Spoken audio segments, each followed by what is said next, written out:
Friends, మనం ఈరోజు multimeter value తెలుసుకుందాం. మనం ఇప్పుడు బ్యాటరీ పవర్ చెక్ చేద్దాం ఫ్రెండ్స్. ఇప్పుడు ఇందులో 220లో పెడదాం. సెల్ తీసుకొని చెక్ చేద్దాం. చూడు, మైనస్ మైనస్ ప్లస్ ప్లస్ అది చూడండి ఫ్రెండ్స్. 3.25 2.25 ఫ్రెండ్స్. ఇప్పుడు ఇలా ఇదేమో రిజిస్టర్ వాల్యూ చూసానికి దీన్ని వాడతారు. మనం 200లో పెట్టి ఒక రిజిస్టర్ చూద్దాం. రిజిస్టర్ వాల్యూ చూద్దాం. మనం ఇప్పుడు చూడండి,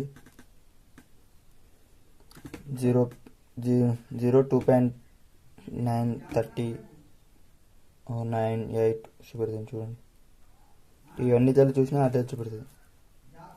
అంటే రిజిస్టరు దానికి వాల్యూ బట్టి అట్లా చూపెడుతుంది. ఇప్పుడు మనం కంటిన్యూటీ చూద్దాం. ఇది కంటిన్యూటీలో వెళ్దాం.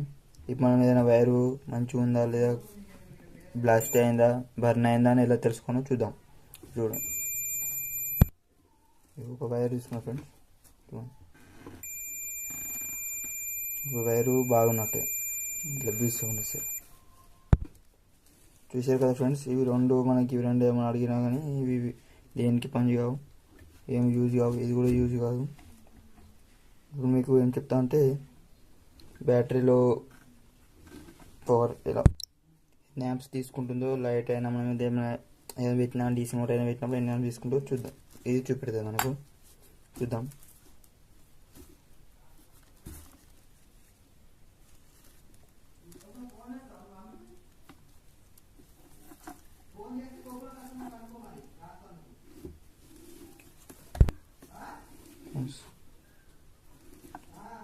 వన్ యాంప్స్ మైనస్ చూపెడుతుంది ఫ్రెండ్స్.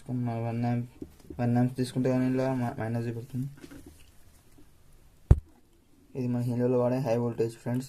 మనం ఈ వోల్టేజ్ చూడాలంటే మనం ఇది ఏసీ వోల్టేజ్ ఫ్రెండ్స్. అది మిడిల్ కింద తీసేసి ఫస్ట్ పెట్టి చెక్ చేయాలి ఫ్రెండ్స్, లేకుంటే మల్టీమీటర్ బర్న్ అవుతుంది. ఓకేనా ఫ్రెండ్స్.